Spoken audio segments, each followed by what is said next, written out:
오늘은 저희가 요한계시록 6장 1절에서부터 8절에 있는 말씀을 가지고 일곱인과 되어질 일들이라는 제목으로 같이 하나님 말씀 살펴보기를 원합니다.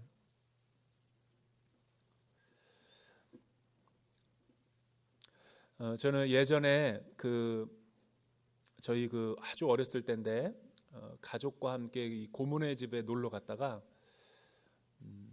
길을 잃어버렸던 적이 있습니다. 어린 나이라는 것은 이제 뭐 한 5살, 4살, 초등학교 들어가기 전이라는 것은 분명했던 것 같아요. 정확하게 몇 살인지는 기억이 안 나지만 그때 고모네가 이제 있었던 곳이 이제 서울 신림동 옆에 그 봉촌동에서 이제 저희 고모가 장사를 하고 있었는데 지금도 이제 또렷하게 기억나는 게 어떻게 하다 보니까 많은 인파 속에서 제가 이제 손을 놓쳤던 것 같아요. 그래서 이제 사방을 둘러봤는데 이제 가족들은 없고 나 혼자만 이제 덩그러니 있게 된 그때 트라우마가 얼마나 심했는지 지금도 생각하면은 거의 뭐 하늘이 무너지는 것 같은 길을 잃어버린 그 고아의 마음을 제가 그때 굉장히 아주 실감했던 것 같아요. 왜냐하면 그 트라우마가 얼마나 컸던지 이제 제 안에 아직도 그게 이제 치유되지 않은 것으로 이제 남아 있는 것 같아요. 그래서 확실하지 않은 길, 이제 미지의 길, 가보지 않은 길에 대한 어떤 이 두려움이 굉장히 많았는데, 그래도 이제 우리 주님을 믿고 나서 내 영이 거듭나고 중생을 체험하고 나서 이제 예수가 내 안에 왕으로 오시니까 이제 그런 마음이 많이 치유가 되고 극복이 됐어요. 그래서 때로는 믿음으로 도전하고 가보지 않은 길을 이제 모험하는 것을 즐기기도 하지만 온전하게 치유되지는 않은 것 같아요. 그래도 가끔 뭐가 이렇게 막막하고 사방이 막혀 있는 것 같으면 그게 막 굉장히 이 두려움과 이 답답한 마음이 내 안에 목회자임에도 불구하고 아직도 남아 있는 것이 사실인 것 같아요. 그 상한 마음이 어디서 왔을까? 저는 그 초등학교 들어가기 전에 그래서 이제 내적 치유 세미나를 들어보고 나서 그것을 극복하기 위해서는 직면해야 된다, 믿음을 가지고. 그래서 제가 또 나이가 들어가지고 그 봉천동 시장을 또 몇 번 갔다는 거 아닙니까? 왜냐하면 땅밟기를 하느라고 이제 그동안에 나에게 슬픔을 주고 아픔을 줬던 거를 다 예수의 이름으로 치유하고 회복하고, 지금 가보니까 그렇게 크지 않았던 곳인데 그 아픔의 장소가 왜 그렇게 그때는 컸을까? 여러분, 어떻게 보면 저뿐만이 아니라 하나님과의 관계성이 깨어지고 우리가 하나님의 말씀에 불순종하고 타락한 이후에 죄가 우리의 세상에 들어온 뒤로부터 우리는 어떻게 보면 이 집으로 고향으로 돌아가는 길을 잃어버린 사람들과 같아요. 그래서 인생의 길을 순례의 여정을 걸어가다 보면 아무리 믿음이 있노라 하지만 때때로 밀려오는 그 두려움과 불안, 염려와 이 미지에 대한 미래에 대한 일들에 대한 염려와 근심들이 많은 것이 사실이죠. 특히 오늘날 우리 세상에서 벌어지는 현상적인 일들을 보면 특히 막 이제 그런 여러 가지 아직도 일어나지 않은 일에 대한 막연한 두려움들로 내 마음이 상처를 받고 있는 것을 보게 되죠. 이게 하나님과의 관계가 깨어지고 단절에서 비롯된 이 죄의 증상들인 거예요. 여러분, 우리는 이 믿음의 눈이 아니라 이 세상의 눈으로 이 세상에 되어지는 일들을 바라보면 우리는 이 세상을 마치 어떤 독재자가 또 전쟁을 일으킨 주범이 이 세상을 압도하고 주도하고 있는 것처럼 보여줄 때가 있죠. 위정자라든가 또 어떤 강대국의 어떤 힘의 논리, 또 군사력이 이 세계를 마치 지배하는 것 같이 착시 현상을 일으킬 때가 있어요. 또 때로 우리가 이 세상의 구조 속에서 살아가다 보면 돈이 없는 상대적인 이 박탈감과 빈곤이 있기 때문에 마치 우리는 돈이 많고 또 사회적인 신분과 지위가 높은 사람들을 보면 압도당할 때가 있죠. 그래서 나는 왠지 패배자인 것 같고 많은 권력과 많은 힘을 가진 높은 지위에 있는 사람들을 보면 이 주눅이 들을 때가 있어요. 그래서 신앙생활을 잘 하다가도 괜히 명동 같은데 어디 뭐 사람들 많은 유명한 곳에 가보면 상대적인 이 박탈감과 허탈함으로 그러지 않아도 되는데 괜히 이 기분이 상해 있거나 우울해지는 그런 경험들을 할 때가 많을 거예요. 왜냐하면 비교식과 열등감을 느끼기 때문이죠. 이 신앙생활 잘 하다가도 오랜만에 세상에 있는 친구들 동창생 모임에 가보면 똑같이 인생을 살았지만 앞서거니 뒤서거니 하면서 더 많이 신분과 또 더 많은 물질을 가지고 있는 사람들에 비하면 상대적으로 위축되는 것이 사실이죠. 나는 그동안 뭐 했나, 교회만 다니고 믿음 생활만 열심히 했는데 왜 나에게는 그런 보상이 뒤따라오지 않는 것인가. 충분히 이 믿음의 길을 걸어갈 때 우리가 느낄 수 있는 그런 감정들이죠. 또 요즘은 인스타라든가 또 사회관계망 이런 SNS 서비스 같은 걸 많이 해서 굳이 없어도 되고 안 들어도 되는 그런 정보들을 너무나 많이 정보의 홍수 시대 가운데 살아가고 있기 때문에 어떤 영상이라든가 미디어를 통해서 또 SNS를 통해서 내가 그런 것들을 많은 이제 정보를 접하다 보면 오히려 정보가 없을 때보다 더 내 마음이 편하지 않는 것을 보게 돼요. 왜냐하면 정보를 주도하고 있는 오피니언 리더들이 있죠. 강력한 이 말의 힘을 갖고 있는 사람, 뭐 언론일 뿐만 아니라 우리 사회식으로 말하면 인플루언서들, 어떤 이 자기의 어떤 카페라든가 어떤 페이스북 가운데서 엄청난 많은 사람들의 이목 집중을 받고 관심을 갖고 인기가 많은 그런 것들을 가지고 영향력이 큰 사람들을 보면 우리는 군중 속의 고독을 느낄 수도 있어요. 나는 왜 이렇게 초라한가? 그냥 나는 무슨 먼지와 같은 존재네? 막 이런 거대한 이 사회 구조 속에서 내 자신이 초라하게 느껴질 때가 있는 것이 사실이죠.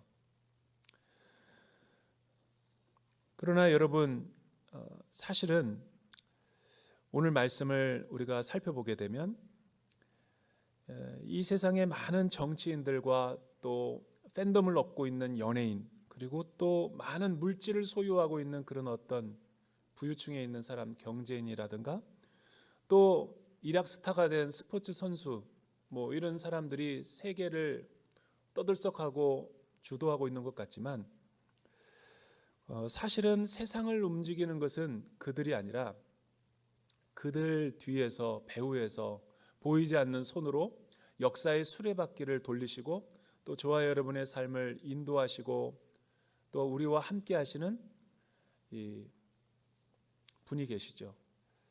그분이야말로 우리에게 참된 소망과 위로를 줄 수 있는 유일한 희망이 될 수 있다라는 거죠.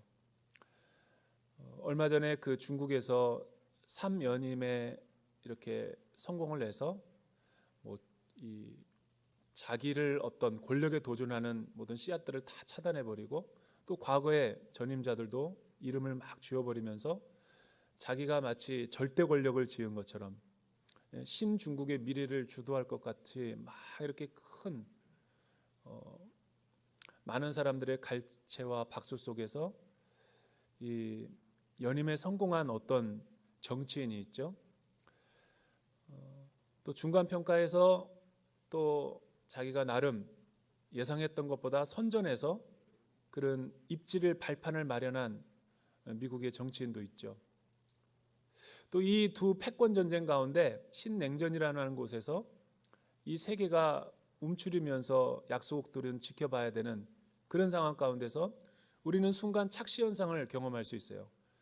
저들이 이 무대 위에서 목소리가 크고 발언권이 크다 보니까 세계 역사를 쥐었다 폈다 하는구나. 어디 편에 설 것인가 이런 힘겨루기가 있을 수 있지만 사실은 그런 권력도 여러분 추풍낙엽처럼 하늘의 별처럼 한순간에 떨어질 수 있죠. 때로는 일시적으로 한시적으로 막강한 그 권력의 힘을 가지고 천하를 호령하는 것 같지만 사실은 시간이 지나면 그 실체가 다 드러나게 될 거예요. 왜냐하면 지금까지 인류 역사가 그 모든 것들을 보여주었기 때문에. 여러분 오히려 요한계시록을 우리가 묵상하다 보면 세계의 역사의 수레바퀴를 돌리는 것은 어떤 위정자나 권력자들이 아니라 모든 힘과 권력은 하나님으로부터 말미암는데, 하나님이 역사의 이 모든 세상을 통치하고 주관하기 위해, 하나님의 뜻대로 다스리기 위해서 그 일시적인 권력을 허용하고 제한적으로 그들에게 위임했을 뿐이죠. 이런 절대 권력이신 왕이신 하나님을 우리가 업신여기고 올바로 바라보지 못할 때 우리는 큰 자가당착에 빠질 수 있는 어리석은 사람들과 같은 거예요. 그래서 오늘 말씀을 통해서 역사가 어떻게 이루어지고 미래에 되어질 일들이 어떻게 하나님 안에서 펼쳐질 것인가, 우리가 계시록의 말씀을 한번 경청해 보기를 원합니다. 요한계시록을 제가 고등학교 2학년 때 도서관에서 제 친한 친구가 입시를 준비하면서, 아주 신앙이 독실한 친구였는데, 안광일이라고 하는 친구인데, 뭐 이렇게 어떤 책을 읽고 있으면서 이거 너 읽어봐라 하고 주는데, 그게 이제 무슨 책이었냐면 요한계시록을 갖다가 이렇게 잘못 해석해낸 책이었어요. 근데 그 당시 굉장히 센세이션을 일으켰던 베스트셀러 책이었죠. 두 번 다시 읽고 싶지 않은 책이었는데, 친한 친구가 그 책을 읽고 완전히 독서 삼매경에 빠져서 뭐 정석도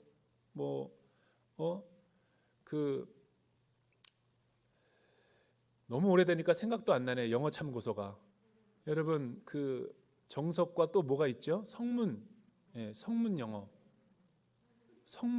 오랜만에 듣죠. 그 성문 영어랑 그거를 내팽개치고 그 공부 잘하던 우동생이 그 종말론적인 계시록에 빠져가지고 나에게 그거를 읽어보라고 주는데, 저는 그 책을 읽고 너무 좀 황당했어요.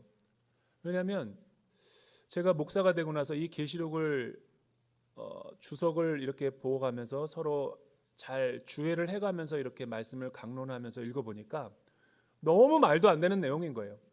세대주의적인 해석이고 그 당시 일어났던 모든 사회 현상들을 영적으로 풀어낸다고 해서 했던 게 어떤 기도원 원장이 쓴 그 다가올 미래를 준비하라, 뭐 이런 것들이었어요. 지금 아무리 읽어봐도 너무 사실은 쓰레기통에 넘어가야 될 그런 책이죠. 그런 어떤 순수한 영혼의 상태에서 그런 책을 읽어버리니까 요한계시록이 하나님의 말씀으로 다가오겠어요? 근데 오늘날 유튜브에 보면 그런 일들이 너무 많은 거예요. 그러니까 하나님의 사람들이 하나님의 말씀대로 읽어가지 못하도록 이 마귀가 너무 가라지를 다 뿌려놓은 거죠. 요한계시록은 어려운 책이 아니죠. 어려웠다면 이 책을 우리에게 주어지도 않았을 것이고, 주제가 그렇게 모호했다면 이 책을 우리에게도 주어지지 않았을 거예요. 제가 거듭거듭 여러분들에게 이야기하지만, 제가 요한계시록을 읽어내면서 실패했던 것도 솔직하게 여러분들에게 이야기할 수 있었던 거, 또 여러분 시한부 종말론에 대한 여러 가지 두려웠던 이야기도 여러분들에게 가끔 나누는 이유도 얼마나 영적인 무지가 우리를 잘못 소경으로 인도하는가를 보여주기 위해서 그런 거예요.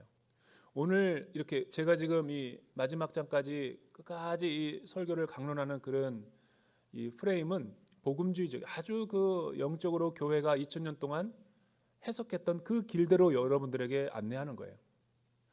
요한계시록은 그렇게 어려운 책이 아닙니다. 요한계시록이 어려운 것은 너무 영적으로 해석하다 보니까 하나님의 말씀을 벗어났기 때문에 어려운 거예요. 그리고 이 세상의 모든 되어지는 일들에다가 요한계시록을 주먹구구식으로 문자적으로 해석하다 보니까 도를 넘어가는 거예요. 여러분, 요한계시록이 우리에게 왜 쓰여졌나요? 요한계시록은 처음부터 마지막까지 요한과 박해와 또 로마 제국과 유대교로부터 박해를 받고 있었던 초대교회의 성도들을 위로하고 소망을 주기 위해서 예수님이 요한의 환상 가운데 밤모섬에서 주신 거죠. 그래서 요한계시록의 궁극적인 주제는 뭐냐면, 어떠한 시련과 박해와 핍박이 있다 할지라도, 위기 가운데서 오늘을 살아가는 성도들이 위기를 맞고 있다 할지라도 예수에 대한 소망을 잃어버리지 않으면 우리는 궁극적으로 승리하고 이긴다라는 게 핵심 메시지인 거지. 베리칩이라든가 666표라든가 뭐 바벨론 제국이 이유라든가 이런 게 주제가 아니라는 거예요. 그거는 약간 사이비적으로 나간 거예요. 이런 현실적인 일들이 없지는 않지만 사실은 그런 것들이 주제가 아니라는 거예요. 요한계시록의 구조를 알면 더 선명한 게, 여러분 소아시아 7교회를 우리가 왜 먼저 달았습니까? 소아시아 7교회에게 수신인으로 주어졌기 때문에, 고난과 박해를 받고 있기 때문에. 그리고 이 종말이라는 단어에 대한 오해가 큰데, 여러분 종말론은 예수님이 이 땅 가운데 종말론적인 계시의 성취이자 완성으로 십자가의 사건을 이룬 다음부터 거기가 종말론의 시작이죠. 그리고 종말이자 말세죠. 근데 종말과 말세가 끝은 아니에요. 시작이니까. 그러나 그 완성이 마지막인데 그것이 마지막 되어질 일들의 끝인 거죠. 예수님이 이 땅 가운데 다시 오시는 그 세컨드 커밍이. 그러니까 이미와 아직 사이를 전체를 포괄해서 에스카톨로지, 에스카톤, 그래서 종말이라고 표현하는 거죠. 그리고 종말의 시작이 에스카톤이라 그러면 마지막은 뭐냐면 파루시아예요. 파루시아. 왕이 다시 온다라는 거예요. 그때 종말이 최종 완성이 되는 거예요. 그러나 저와 여러분들은 처음과 마지막을 살아가고 있죠. 그래서 요한계시록의 구조를 보면 7교회에게 먼저 주어지죠. 7이라는 숫자를 통해서 모든 처음과 알파와 오메가의 역사를 꿰뚫고 있는 거예요. 7, 그 다음에 교회에게 주어지는 이 계시가 뭐냐면 7인, 오늘 이제 6장서부터 18장까지 주어지는 게 이 종말의 처음과 마지막 사이에 일어날 모든 일을 7인으로, 또 7나팔로, 7대접으로, 7 촛대인 교회에다가 그렇게 보여준 거예요. 환상으로. 7이라는 숫자는 유대인들에게 완전한 하나님의 뜻, 이런 뜻이기 때문에 완전하게 풀어진다라는 거죠. 이제 오늘서부터 첫 번째인, 두 번째인, 세 번째인, 네 번째인, 7 쭉 나가고, 그러니까 이 6장서부터 18장까지가 몸통이죠. 앞에는 서론이고 뒤에는 마지막 에필로그죠. 7교회, 7인, 7나팔, 7대접, 그 다음에 예수님의 재림, 그 다음에 천년왕국, 그 다음에 드디어 마침내 드러난 하나님의 나라인 새하늘과 새 땅에 열리는 거죠. 이 요한계시록 20장의 모든 처음과 마지막이 끝인 거죠. 주제는 뭐예요? 그리스도를 믿는 사람들의 궁극적인 승리죠. 요한계시록은 정말 어려운 책이 아니에요. 어떤 내용이 있는지 우리 같이 한번 살펴보기를 원합니다. 여러분 먼저 1절서부터 4절 말씀 같이 한번 읽어볼까요? 어떤 일들이 펼쳐지는지 마지막 때에. 시작. 나는 어린 양이 7인 가운데 하나를 떼시는 것을 보았습니다. 그리고 나는 내 생물 가운데 하나가 천둥 같은 소리로 오라 하고 말하는 소리를 들었습니다. 그때 나는 보았습니다. 흰 말이 있는데 그 위에 탄 사람이 활을 갖고 있었고 그에게 면류관을 주었는데 그는 나가서 이기고 또 이기려 했습니다. 두 번째 인을 떼실 때 나는 두 번째 생물이 오라 하고 말하는 소리를 들었습니다. 그러자 붉은 다른 말이 나왔는데 그 위에 탄 사람에게 땅에서 평화를 걷어내고 사람들끼리 서로 죽이게 하는 권세가 주어졌고 또 그에게 커다란 칼도 주어졌습니다. 여러분, 나는 어린 양이 7인 가운데 계시는 것을 보았다. 우리 어린 양은 예수 그리스도를 말하는 거죠. 이 십자가 안에서 갈보리 언덕에서 인류의 모든 죄와 이 사망과 죽음의 권세를 이기시고 부활하신 이 승천하신 부활의 주님이, 어린 양이 어디에 계세요? 7교회 사이를 두루 다니시는 것도 교회를 통치하고 있다는 거죠. 성도들과 함께 있다는 거예요. 환난 받는 성도들과 함께 한다는 거죠. 그리고 7인 가운데 있었는데 일곱인을 가운데 떼시는 것을 보았다라는 거예요. 여기서 일곱인이라는 것은 이 마지막 종말의 시대 가운데 마지막에 전개되는 모든 과정의 가운데 되어질 일들을 허락하시는 그 역사의 주관자가 되시는 분이 어린 양이라는 거죠. 일곱인. 오늘 6장 1절에서부터 8절, 이제 다음 주의 말씀보다는 8절까지는 이제 4개의 인까지 공부할 거예요. 오늘은 네 생물들 가운데 하나가 천둥 같은 소리로 그거를 떼시기 전에 오라 하고 말하는 소리를 들었대요. 환상과. 그때 요한이 보았는데 흰말, 첫 번째 인을 떼니까 흰말이 백마를 타고 온 한 사람이 나타났대요. 그는 어떤 사람입니까? 활을 갖고 있었고 또 그에게 면류관이 있었대요. 그리고 그는 나가서 이기고 또 이기려 했다라는 것이 첫 번째 말을 백마를 탄 자의 환상의 이미지였죠. 여러분, 여기에 백마를 탄 여기에 그 정복자가 누굴까요? 권력자가, 힘 있는 자. 신천지의 이만희인가요? 박옥수인가요? 사입이나 이단종파의 교주인가요? 성경을 풀어내는 이재록 씨인가요? 절대 그렇지 않죠. JMS도 아니에요. 그 많은 사람들이, 그러니까 제가 왜 이 말을 꺼냈냐면, 많은 교주들의 특징이 백마를 자기가 타고 사진을 찍는 거를 보여줘요. 제가 본 적이 있어서 그래요. 저 북쪽에 김정은 씨도 그러잖아요. 항상 백마를 타죠. 그게 왜냐하면 상징적인 거죠. 백마는 왕의 어떤 이 로마 제국의 황제들이 주로 백마를 탔거든요. 그러니까 어떤 대대로부터 어떤 킹십, 리더십을 보여주고 있기 때문에 백마는 어떤 승리한 왕의 이미지, 정복자의 이미지를 보여주기 때문에 그런 거죠. 그런데 활을 갖고 있었고 면류관이 있었대요. 여기 면류관이라는 것은 스테파노라는 그런 어떤 화관을 의미하는 거예요. 그런데 그는 늘 이기고 탐욕과 욕심으로 모든 그 사람들과 민족들을 정복하는데 혈안이 되어 있던 왕이었다라는 거죠. 성경에서 예전에는 이 부분을 상징적으로 해석한다고 그래가지고 주로 뭐를 해석했냐면 예수님이라고 표현했어요. 근데 예수님이 아니에요. 이제 우리가 장차 이제 19장에서도 살펴보겠지만 재림하여서 오시는 주님과 이 6장과 굉장히 유사한데 궁극적으로 차이들이 굉장히 많아요. 여러분, 유사하기는 하지만 예수님이 아니라는 거예요. 왜냐하면 아닌 근거가 뭐냐면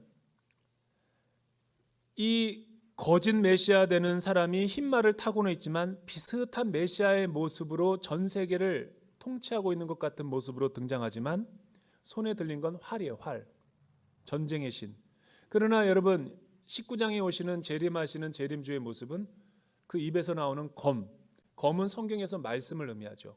그리고 그의 이마와 그의 가슴에는 충성과 진실이라고 표현되어 있고 그는 사랑의 왕으로 이 땅 가운데 오시는 만왕의 왕이시며 주로 묘사가 되는데 여기는 그리고 화관을 쓰지만 가짜 면류관인 모조품인 화관을 쓰지만 여러분 티아템테노라고 하는 그 19장의 면류관은 진짜 왕관인 거예요. 크라운.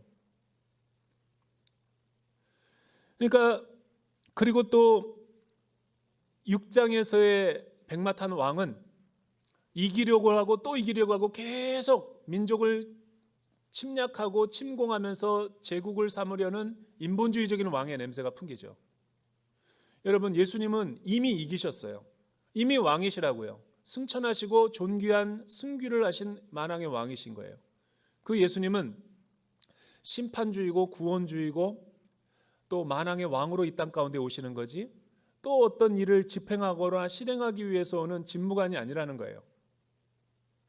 이런 의미에서 이 말은 여기에 있는 나와 과거의 해석들은 잘못된 거죠. 주로 이단들이 그렇게 해석해요. 그래서 이 신비한 구절을 교주들이 사용하는 거죠. 자기가 백마탄 왕이라고. 그러나 제가 서두에 얘기했던 것처럼 이 세상에서 유사 메시아, 거짓 메시아, 그리고 자기가 자칭 왕이라고 하는 사람들이 정치와 경제와 문화와 예술, 그리고 메시아와 같은 그런 강력한 통치권을 갖고 활보하면서 자기가 주라고 많은 사람들에게 떠드는 거죠. 많은 사람들이 거기에 넘어가죠. 그러나 이는 유사하지 거짓된 왕인 거지 참된 메시아와 왕이 아닌 거예요. 활이라는 것은 전쟁을 의미하죠. 여러분 3절과 4절 보면 두 번째 인을 떼실 때는 생물이 또 오라 하는 말을 들으니까 4절에 붉은 말을 탄 붉은 다른 말이 나왔는데 그 위에 탄 사람에게 땅에서 평화를 걷어내고 사람들끼리 서로 죽이게 하는 권세가 주어졌고 또 그에게 커다란 칼도 주어졌대요. 여러분 붉다라는 것은 피죠. 이 땅에서 평화를 제했다라는 것은 어떤 강력한 군주 임금이 나와서 어떤 다른 민족들을 괴롭히고 평화를 깨트리는 거죠. 오늘날 말로 말하면 러시아의 푸틴과 같이 세계 평화의 질서를 위협하는 존재를 이 메시아의 거짓 메시아를 흉내내는 거죠. 그러니까 여기 2절과 3절과 4절에 나오는 이 백마탄 붉은 말을 탄 거짓된 메시아는 적그리스도를 말하는 거예요. 흉내내는 거고 모방하는 거죠. 왜 그러냐면 여러분 마가복음 13장과 마태복음 24장에 보면 예수님께서 제자들에게 마지막 때에 되어질 일들을 보여주시면서 거짓 미혹하는 자칭 메시아라고 하며 선지자라는 사람들이 많이 등장할 거래요. 말세의 징조로. 그러나 그게 끝이 아니라는 거죠. 자칭 메시아라고 하는 사람이 등장해서 사실은 자기가 세상을 쥐락펴락하고 자기에게 굴복시키고 또 자기가 하는 말을 들어야 된다라고 이야기하지만 그는 참된 왕이 아니라는 거예요. 그런데 그에게 일시적인 죽음의 권세가 있기 때문에 많은 사람들을 괴롭게 하고 평화를 뺏어가기 때문에 온 세계는 고통을 당하는 거죠. 이런 때가 이제 말세의 시작이고 마지막 때까지 이런 것들이 펼쳐지는 거예요. 인류 역사 가운데 얼마나 이런 패턴들이 반복됐는지 몰라요.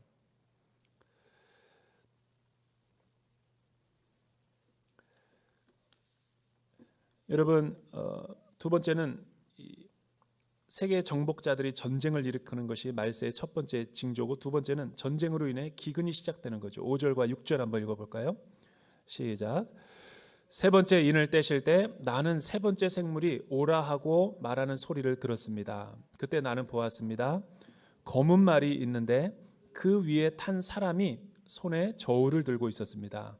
그때 나는 네 생물 가운데 나는 듯한 소리를 들었습니다. 한 데나리온의 밀, 한 코이닉스요, 한 데나리온의 보리 3코이닉스다. 올리브 기름과 포도주를 손상시키지 말라. 여러분 전쟁을 하는 목적이 뭐죠? 전쟁을 하는 목적은 이 경제적인 목적 때문에 그런 거예요. 다 영토도 그 안에 들어가는 거죠. 어떤 사람들을 이렇게 자기의 어떤 영토로 영입을 시키는 것은 그것도 다 사실은 인구도 마찬가지로 보면 경제적인 것과 세금과 관련이 있는 거예요.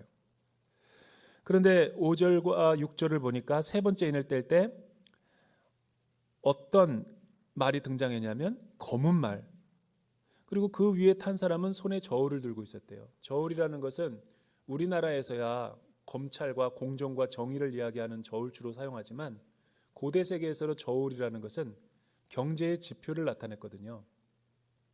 항상 양식을 잴 때 근으로 정확하게 달아서 파는 그런 상거래에서 쓰는 게 저울이었죠. 그러니까 여기서 저울이라는 것은 검은 말을 탔다라는 것은 이 경제의 어떤 강력한 이 힘을 가지고 세상을 어지럽히는 이 절대 군주를 이야기하는 거죠. 그가 저울을 들고 와서 어떤 일을 저질렀냐면 한 데나리온의 코이닉스, 한 코이닉스, 한 데나리온의 보리 3코이닉스. 이 코이닉스라는 것은 돼. 우리나라 말로 또 이렇게 계량으로는 리터, 한 리터. 그런데 여러분, 이 고대 세계에서 한 데나리온이라는 것은 하루 일용직들의 하루 품삯을 말하는 거예요. 오늘날로 말하면 이 10만 원 정도. 근데 10만 원 정도로 그때 밀과 보리를 얼마나 살 수 있었냐면 한 코이닉스가 아니었어요. 10코이닉스. 그리고 보리는 3코이닉스가 아니라 30코이닉스 정도를 살았어요. 그러니까 이 10분의 1 정도밖에 못 산다라는 거죠. 왜? 전쟁을 통해서 기근이 일어났고 흉년이 일어났기 때문에 물가가 폭등한 거죠. 인플레이션으로 인해서 굉장히 사람들이 기근과 흉년으로 아사 직전까지 간 거예요. 가난한 사람과 서민들은 다 고통을 당할 수밖에 없는 구조가 되는 거예요. 제가 이 설교를 하다 보면서 오늘 요즘에 일어나는 우리 현실을 너무나 잘 이렇게 보여주고 있기 때문에 우크라이나로 인해서 뭐 유가라든가 뭐 주식이라든가 모든 경제가 지금 엄청난 이 고공 인플레이션으로 전 세계 경제가 말이 아니잖아요. 그러니까 성경이 딱 진리다 내가 보기에는. 이 당시도 그랬다라는 거예요. 말세 시작점에서. 그러나 하나님은 올리브 기름과 포도주를 손상시키지 말라라고 했어요. 다 경제를 무너뜨리진 않아요.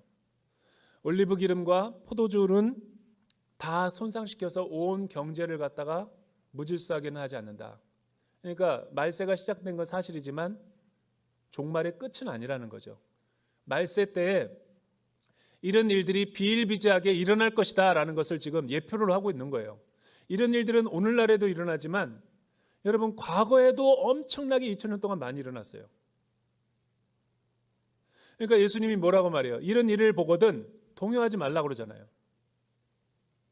그냥 날씨의 기후를 보면서 아 비가 올 거구나 이렇게 예지하듯이 알고만 있으라는 거예요. 왜? 아는 것과 모르는 것은 큰 차이가 있고 우리가 경각심을 갖는데 도움이 되니까. 여기에 하나님께서 사실은 고난의 때, 고통의 때는 건 사실이지만 은혜로 생명사계로 우리를 일반은총으로 보호하지 않았다면 우리는 신앙을 다 잃어버리고 말 거예요. 지금도 어렵긴 어렵지만 경제적으로 하나님이 다 이렇게 무너뜨리지 않았기 때문에 우리가 최소한의 경제생활을 할 수 있는 거죠. 지금이 말세인 것은 틀림없는 거죠. 그리고 7절과 8절 우리 마지막으로 한번 읽어볼까요? 7절과 8절 같이 한번 읽어보죠. 시작. 네 번째 인을 떼실 때 나는 네 번째 생물의 음성을 들었는데 말하기를 오라고 했습니다. 그때 나는 보았습니다. 푸르스름한 말이 있는데 그 위에 탄 사람의 이름은 사망이요 음부가 그 뒤를 따르고 있었습니다. 그들에게 칼과 기근과 사망과 땅의 들짐승들로 땅의 4분의 1이 죽을 권세를 주어졌습니다. 여러분 네 생물 가운데 첫째인, 둘째인, 셋째인, 넷째인을 지금 떼가면서 네 생물이 오라 그러죠.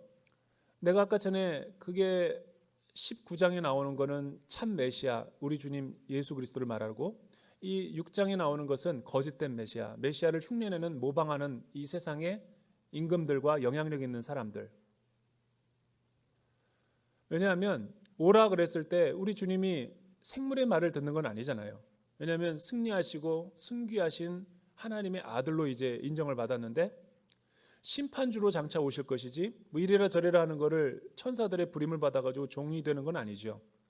그 근거로 인해서 저는 이 부분을 이 세상에 메시아를 흉내내는 사람들, 사실 모든 권력과 능력과 힘의 원천은 그리스도 하나님으로부터 나오는데 잠깐 우리가 이 세상의 질서를 위해서 하나님의 뜻이 이루어지기까지 권력과 힘을 맡겨주은 것에 불과하는데 그것이 마치 도취가 돼가지고 자기가 왕인 것처럼 좀 돈 좀 있다고 그래가지고 자기가 마치 하나님인 것처럼 가난한 사람들 업신여기고 좀 인기나 있다고 그래가지고 자기가 뭔가가 된 건 줄 알고 오만하게 구는 사람들 이게 다 투사가 되는 거예요. 거짓 메시아, 유사 메시아, 적그리스도의 모습인 거죠. 우리 주님은 뭐라고 말씀하시냐면 마가복음 13장과 여러분 마태복음 14장에 듣지 말으라는 거예요. 하나님 말씀을 경청하고 그런 사람들의 말을 귀 기울이지 말라는 거예요. 그런데 유튜브에 보면은 너무나 많은 사람들이 그런 이야기를 하는데 크리스찬들이 많이 그런 데를 따라가요. 교회에서 해석은 재미없으니까, 자극적이지 않으니까. 그래서 영애라 그래가지고 기도원이나 어디 막 풀어주는 거를 막 그런 거를 따라가면서 책도 나한테 자료도 보내는 사람이 있어. 아니, 들으려면 본인만 듣지 왜 나한테 그걸 자꾸만 들어서 전도하는 거예요. 목사한테 내가 이 마지막 시대 때 되어질 일들을 내가 모른다는 거예요. 신실한 사람도 그러니 이 마지막 때 우리가 신앙생활을 얼마나 정신 차리고 해야 되겠어요. 그러니까 하나님 아닌 것들에 너무 많은 관심을 갖고 있는 거예요. 말씀을 읽으라 그러면 안 읽고, 그런 것들에 성경에 나와 있지 않은 얘기를 막 영해라 천국에 갔다 온 사람 이야기들 들으면서 몇 월 며칠 날 온다 그러는 거는 어떻게 귀가 솔깃해. 전도하지 말라 그래도 전도해. 가정의 생활도 포기하고, 자녀들 양육도 포기하고, 생업도 다 포기하고, 다 파괴시키고 혼자만 구원받으려고 들림받으려고 하잖아요. 과연 그런 목적으로 이 계시록이 주어졌나? 진지하게 물어봐야 되는 거예요.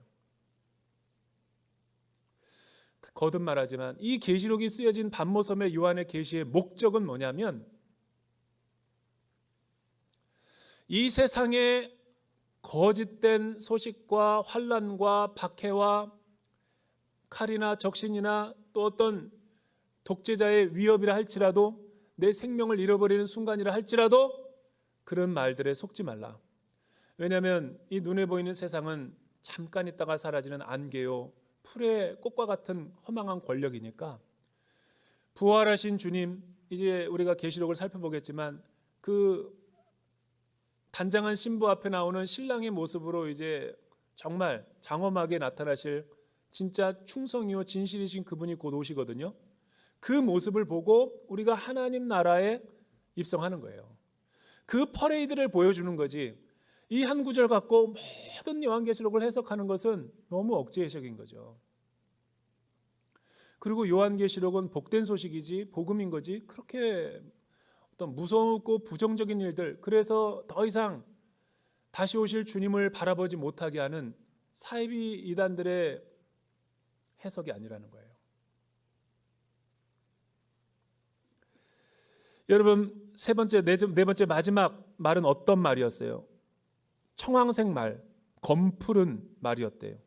벌써 이미지 자체가 죽음의 색채 이미지잖아요. 사망. 근데 이 사망이 그 말 탄 사람에게서 권세가 주어져서 이제 일으키는데, 네 번째 인을 떼니까 어린 양이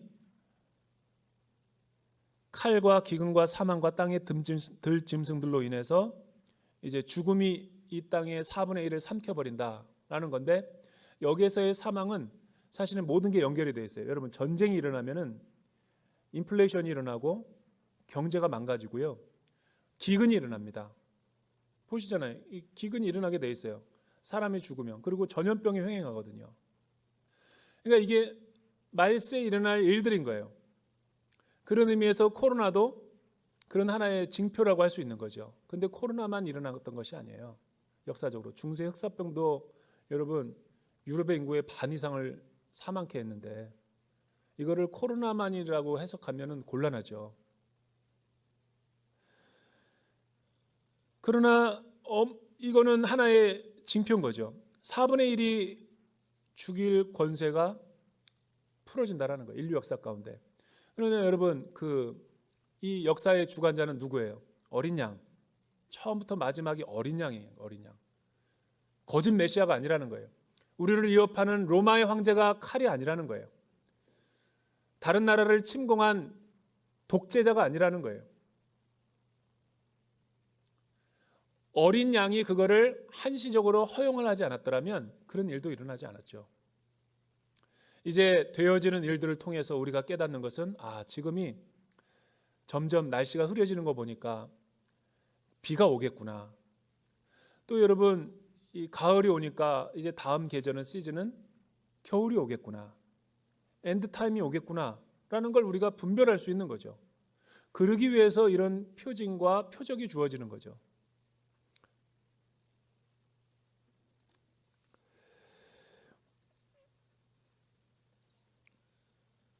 전염병이 창궐해서 역병이 창궐해서 인류의 4분의 1이 죽게 되는 그런 때도 올 수 있는 거죠. 여러분 이번에도 얼마나 스페인 독감 이후에 얼마나 많은 사람들이 죽게 됐어요. 이런 모두가 다 사실은 하나님이 이 땅 가운데 다시 왕으로 오실 때가 가까이 왔다. 왜냐하면 이 세상은 우리의 소망을 둘 곳이 아니고 이 세상에다가 우리가 영원한 삶을 살 곳이 아니라는 것을 우리에게 미련과 정과 애착을 갖다가 떼어놓게 하기 위해서.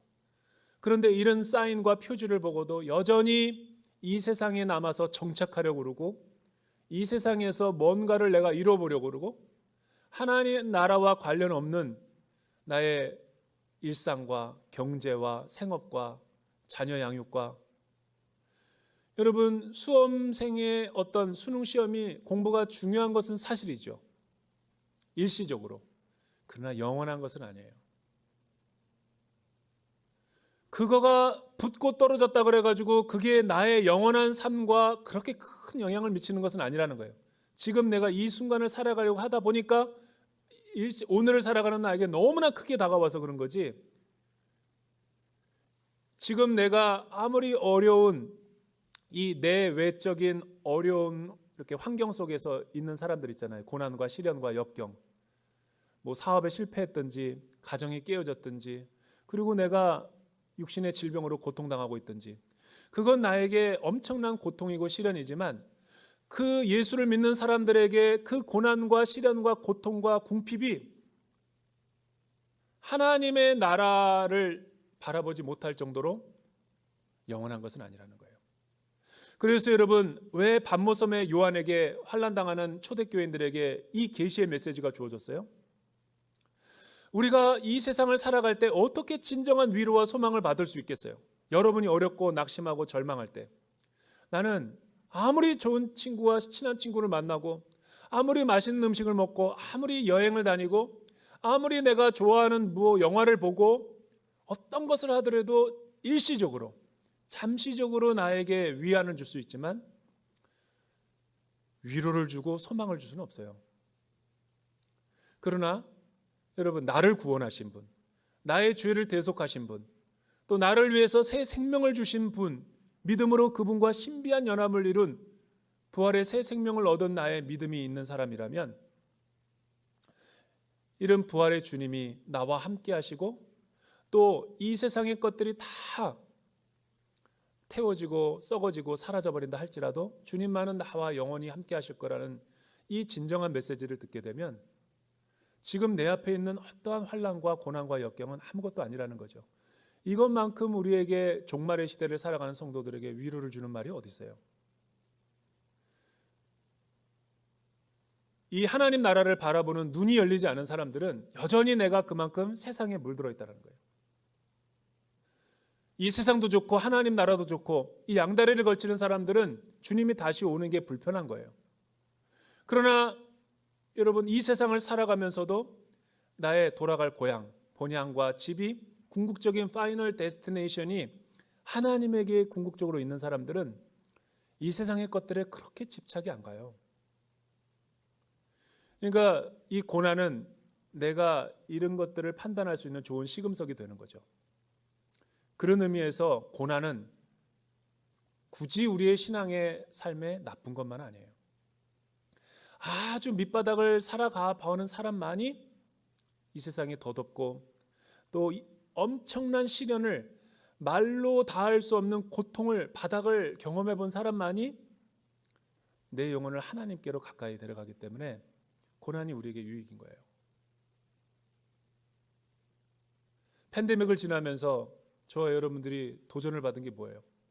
팬데믹은 다른 거는 모르겠어요. 뭐 각각 해석이 달라가지고 딱 하나 우리에게 좋은 도전을 준 게 있어요.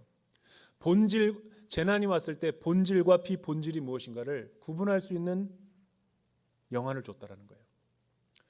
팬데믹이 와버리니까 사업이 중요하던가요? 팬데믹이 와버리니까 학교가 그렇게 중요하던가요? 여러분 팬데믹이 와버리니까 나의 진로와 미래와 비전이 중요하던가요? 지금 뭐 사느냐 죽느냐의 문제인데 그는 마치 이런 것과 똑같을 거예요. 광야와 사막을 걷는 사람들이 사막에서 필요한 거는 지도가 아니에요. 여러분, 사막에서 필요한 거는 황금이 아니고 아파트가 아니고 주식이 아니죠. 사막에서 무슨 외제차가 중요해요. 사막에서 무슨 내일이 있고 결혼이 중요해요.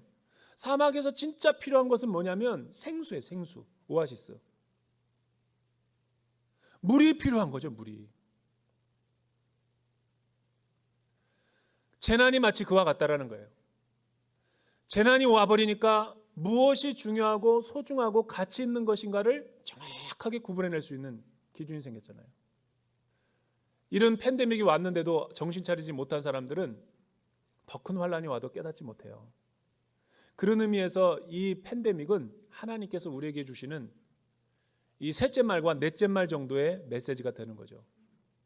아직 3가지 인이 더 남았어요. 그건 이제 다음 주를 우리가 살펴볼 수 있겠죠. 중요한 것은 정신 차리는 거예요. 이 계시록의 말씀을 듣고 내가 세상에 너무 빠져 있었는데 다시 오뚜기처럼 일어나야 되겠다. 오뚜기 신앙, 믿음의 신앙. 그리고 이 땅에 너무 많은 내가 미련을 갖지 말고 장망성, 장차 망할 성이기 때문에 이 땅에서 천년 만년 살 것처럼 하는 사람들은 절대로 주님 다시 오시는 것을 기대할 수 없어요. 말세 신앙, 종말을 살아가는 성도들의 신부에 단장하는 모습을 다시 우리가 화장하고 우리 주님을 고대하는 것이 계시록의 비밀인 거죠.